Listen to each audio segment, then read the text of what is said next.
Russia passes law to jail people for 15 days for disrespecting government. Here's a summary of the article. Russia's parliament has approved a controversial law that allows courts to jail people for online disrespect of government or state officials, including the president, Vladimir Putin. Alexander Verkhovsky, the head of the Moscow-based Sova Center, which monitors abuse of anti-extremism legislation, said people could face prosecution for online comments such as "Putin is a bastard" or jokes about parliament. Others expressed concern that the law was so vaguely worded that almost any online criticism of the authorities, including satirical memes, could be construed as disrespect. The law, which was authored by Andrei Klishas, a senator from Putin's ruling United Russia Party, was criticized by some MPs and government officials.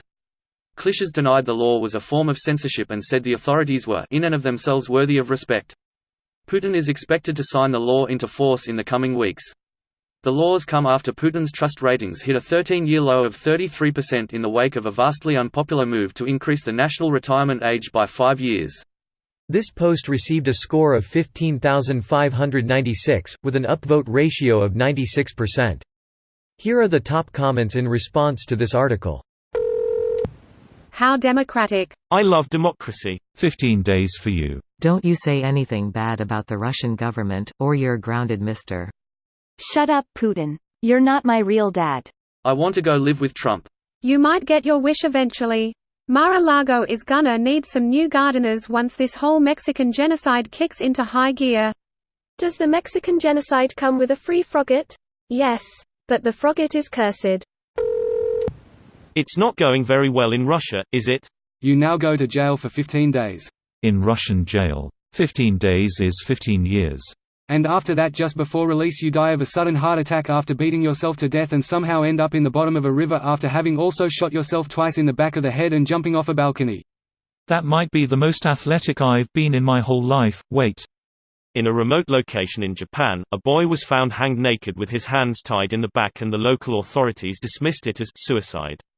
They reluctantly started investigating after the rest of the nation outcried. Well, there's a clear show of weakness. It is, but ultimately it doesn't matter. We've seen this time and time again that governments can basically get away with whatever they want as long as they control their population, military enough. I mean, Russia has been jailing, killing any opposition for a while now, and there's hardly any consequences that seriously impact the actual people ruling the country. Europe and whoever else still buys their natural resources regardless. Russia is probably a bad example considering EU-US sanctions basically halved their GDP and froze foreign assets of the rich. Their GDP is smaller than the state of New York, so it's not like they were starting out at some astronomical place to begin with. Even without sanctions, it will always be a capital-poor country.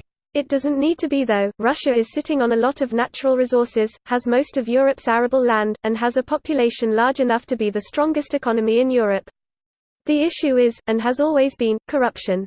The few elites hoard all the wealth and block any progress, driving the smartest and most talented Russians to leave. As long as an oligarchy rules Russia, it'll be a shit show. And honestly, Russia shouldn't be a nuclear power. On its own today, Russia wouldn't be a world power but remains so because it inherited the largest nuclear arsenal. The question is, though, what could make Russia go from an oligarchy to a true democracy?